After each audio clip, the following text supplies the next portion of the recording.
ওদিকে কথাটা মনে আছে না নাই ওই পূর্বের কথা?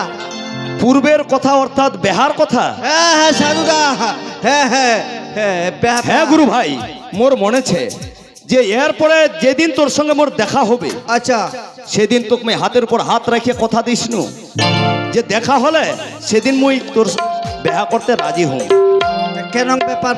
তবে হলে শোন গুরু ভাই, আজ মুই সত্যিকারে মনের সঙ্গে ভাবিয়ে দেখনু যে মোর বেহা করাই উচিত হবে। যাক, সাধু দাদা তাহলে এলা বেহা করবি না কি দিদি গোসাইলা?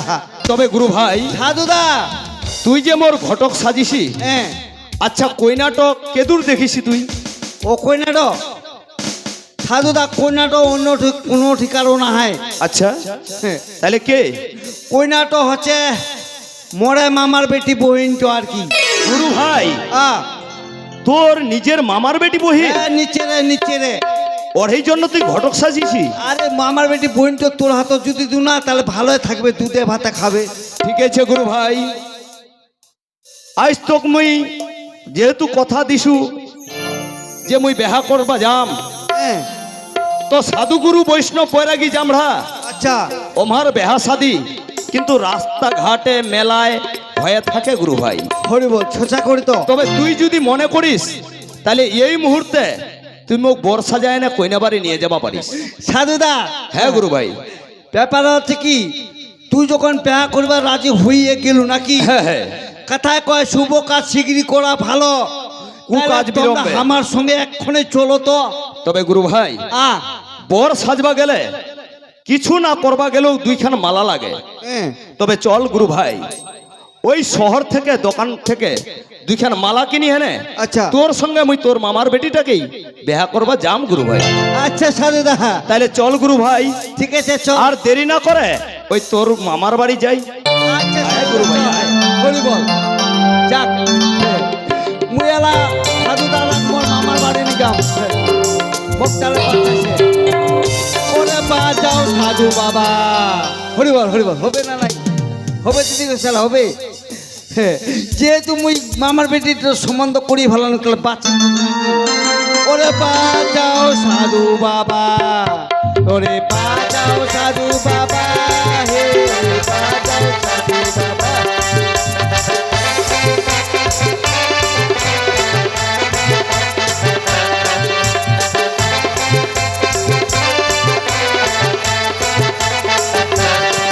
তুমি দাবি লিবি না কবলিবি, তুমি দাবি লিবি না কবলিবি, তুমি তেল পরিবি না হইছ পোড়া। বাজাও সাধু বাবা, বাজাও সাধু বাবা, হে বাজাও সাধু বাবা। হরি বল।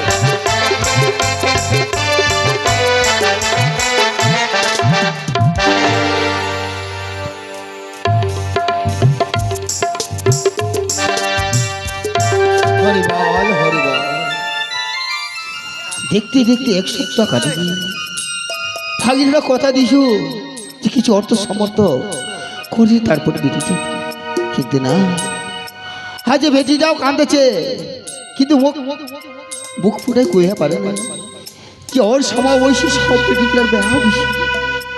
মুই গরিব বলে মোর বেটিরা কই দেখা দিয়া পারো না। তবে না, কিছুক্ষণ বিশ্রাম করুন, দেখো বেটিটা কতক্ষণ বাড়িতে আসছে। হরি বল। আবারে কে ভাগিনা? মুই চলে আসছে ওরে। তুই চলে আইছি? হ্যাঁ ওরে, কেন আইছি? তুই চিন্তা করিস না। কেন ওরে? তোর কথা আমি কিছু নি বুঝা পাচ্ছি ভাগিনা। ও তুই বুঝা পাচ্ছিস নি? নাই। কেন বলে ওই যে একদিন আসিল পূর্বের কথাটা মনে ছেনা নিচ্ছে। পূর্বের কথাটা? হ্যাঁ, কি যেন কইছিল ভাগিনা। কেন বলে ওই যে কই গেনু যেদিন বাপু মুই তোর বাড়ি ঢুকিম না নাই, হ্যাঁ। মুই বর ধরিয়া ঢুকিম। আজ মুই বর ধরিয়ে তোর বাড়ি চলে আসনু। বর ধরে চলে আইছি? ব্যবস্থা করতো। এ ভাগিনা, এখান তাহলে কামে খুশি ভাগিনা। কেন বলে তো বর ধরে আছিস কাহা বরটা ভাগিনা? বট্ট হ্যাঁ। তুই তারা থাকি মুই এক্ষণে নিয়ে আসছু। সাধুদা গুরু ভাই, চলে আয়। আজ তোর হবো শ্বশুর বর ভক্তি ধরে দেখা। চলে আইছি। শ্বশুর বাবা, তোমার ভাগিনার মুখে শুনল তোমার নাকি একটা বেটি ছে। হ্যাঁ ছিল তো বাবা। তো তোমার বেটিক যদি আমার হাতত তুলে দেন তাহলে তোমার বেটিক আমরা সুখে শান্তিতেই রাখবো। তবে তার আগে এই আমার ভক্তিটা তোমরা গ্রহণ করে নাও শ্বশুর হ্যাঁ বাবা। সাধুদা, ভক্তি দে তো আগে, ভক্তি দে। ভক্তি দিলেই বলে হয় মুক্তি। হরে কৃষ্ণ, সুখী হ বাবা। তো বাবারে, ক শ্বশুর বাবা। তো ভাগিনাটা তো আমাকে কইছি আজ তোমাকে বর সাজায় নিয়ে আসছি, হ্যাঁ তাহলে তোমরা আমার বেটি বিয়া করবার মত হইস না। হ্যাঁ, তোমরা যদি 4 হাত আমাকে এক করে দেন তাহলে অবশ্যই আমার বিবাহ হবে। কেন দিব নাই বাবা, আমরা গরিব মানুষ, শুধু আমরা হাতে তুলি দিয়ে পারবো, অনুষ্ঠান করে কোনো সামর্থ্য তোমার নাই কি নাই শ্বশুর বাবা। বাবা? তবে বাবারে, ক শ্বশুর বাবা। তোমরা যে আমার বেটি দেখা করবাইছেন, কিন্তু তোমার সঙ্গে তো আমার কোনো পরিচয় নাই, তোমার নাম ঠিকানা গ্রাম আমি তো কিচ্ছু জানি না। সত্যি কথা কইছেন শ্বশুর বাবা। তোমার বেটিক আমার হাতত তুলে দিবেন আর আমার পরিচয়টা তোমরা অবশ্যই জানবেন। তাহলে শোনো শ্বশুর বাবা, আমার নাম হচ্ছে টেঙ্গর সাধু। ওই কালিয়াগঞ্জ থানার ঘোড়াপীর গণেশবাটি নামে গ্রামত আমার একটা আশ্রম ছে। ওই আশ্রমটা আমার 1 একর জমির মধ্যে তৈরি করা, অর্থাৎ 3 বিঘা। আর থাকার মতো ধরবা গেলে 100 জন ছে আমার শিষ্য ভক্ত। এই 100 জন শিষ্য ভক্তকে নিয়েই আমার ওই আশ্রম চলে শ্বশুর বাবা। এটাই হইল আমার পরিচয়। ঠিক আছে বাবা, বেশ ভালো। তবে বাবারে, আজ আমার গরিব ঘরের কিছু নাই, ব্রাহ্মণ পণ্ডিত ডাকার মতো আমার সামর্থ্য নাই। তা করছি কি বাবা, আজ আমরা তোমার 4 হাত এক করে দেব, কিন্তু এইভাবে এই জায়গা নাই বাবা। আমরা করছি কি, ওই যে ঘরেতে চলো, ওই ঠাকুরের ঘর তুলসী বেঁধেছে না বাবা, হ্যাঁ হ্যাঁ, ওই তুলসী বেঁধে ওঠি না বসাই তোমার 4 হাত আমরা এক করে দিব বাবা। ঠিক কথা কইছেন শ্বশুর বাবা, যে আজ তোমরা গ্রামে গ্রামে মাধবী করে দিনকাল কাটেছেন, তোমার নিজের বেটিক বেহা দিবার মতন তোমার সামর্থ্য নাই। নাই বাবা। তবে শ্বশুর বাবা, এই সাধুগুরু বৈষ্ণব বৈরাগী যারা, আমার বেয়া শাদী কিন্তু এইভাবেই হয়ে থাকে, মেলা ঘাটে রাস্তা পথে। তবে চলো, তোমার বেটিক ওই তুলসী বেদি তোলায় আমাকে 4 হাত এক করে দাও, তাতেই হবে শ্বশুর বাবা। ঠিক আছে, তবে চলো চল গুরু ভাই, ওই তুলসী তোলা গিয়ে বসি। ঠিক আছে, আয় গুরু ভাই, চল আয়। পরে চল। ওই ঠাকুর তোলা আমার বইনকে তুলি দেবো, যাতে কোনো খরচা না হয়, নাকি গে হরি বল। চ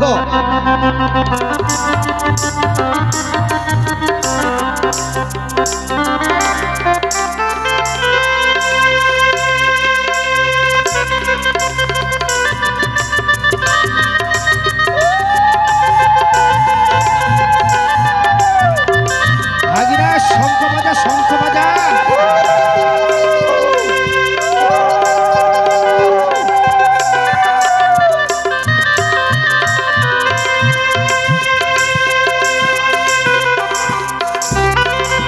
বেয়া থেকে বেয়াতে উলুলিত উলুলিত।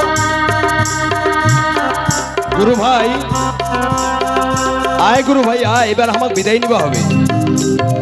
হরি বল।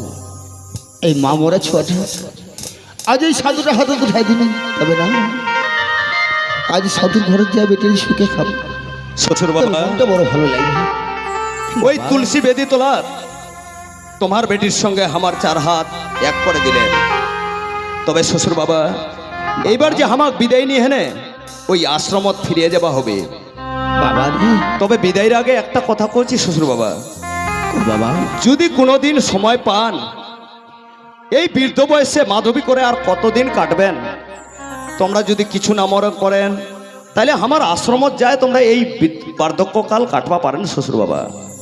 দেখি বাবা, যতদিন গোবিন্দ নিয়ে চলে, তারপর হয়তো যাওয়া হলে যাবো বাবা। তবে শ্বশুর বাবা, এই বিদায়ের আগে তোমার জামাইয়ের কাছ থেকে তোমরা প্রণামটুকু গ্রহণ করে নাও আর বিদায়ের ব্যবস্থা করো শ্বশুর বাবা।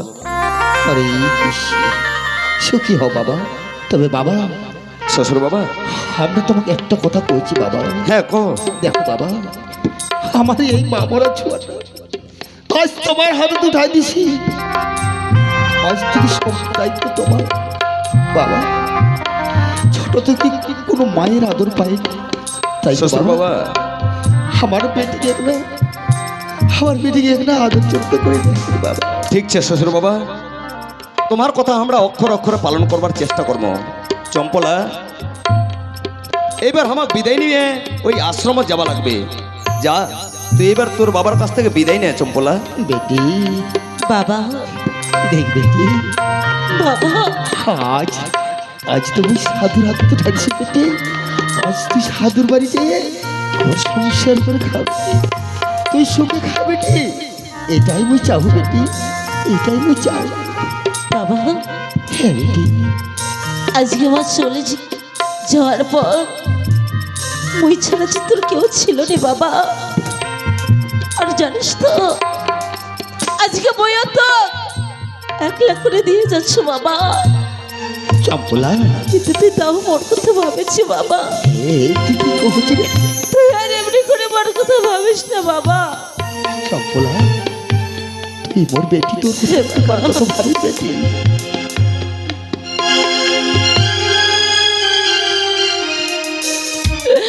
হই না বাবা গে তু বেশি ভাবিস না, মুই এখন জনম দুখিয়া। চম্পলা, গুরু ভাই,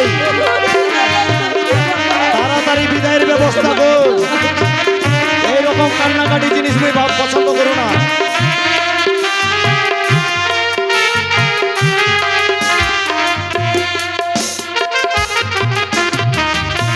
হই না বাবা গে বেশি ভাবিস না, মুই এখন জনম বাবা।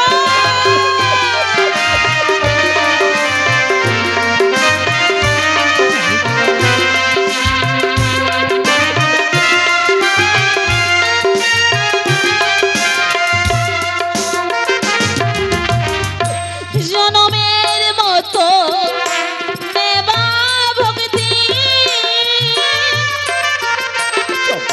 হাজি হইতে সারি বাড়ি মাওনাইতে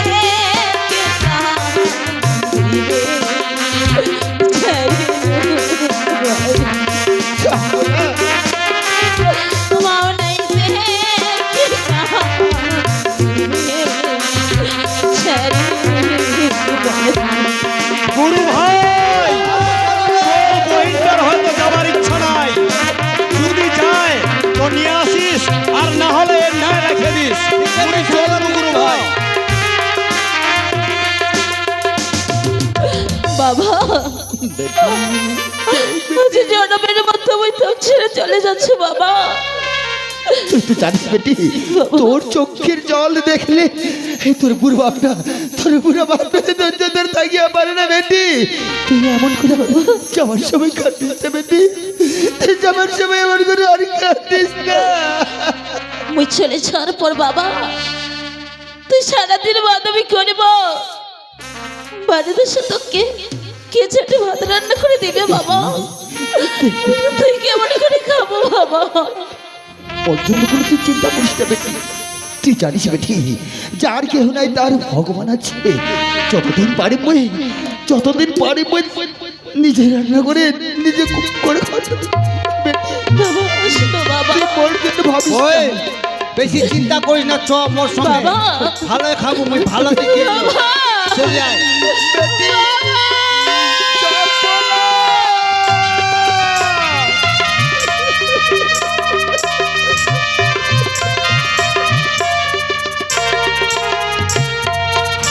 আজ আজ এই মামরা ছোটা, এই সাত হাত তো থাকতো।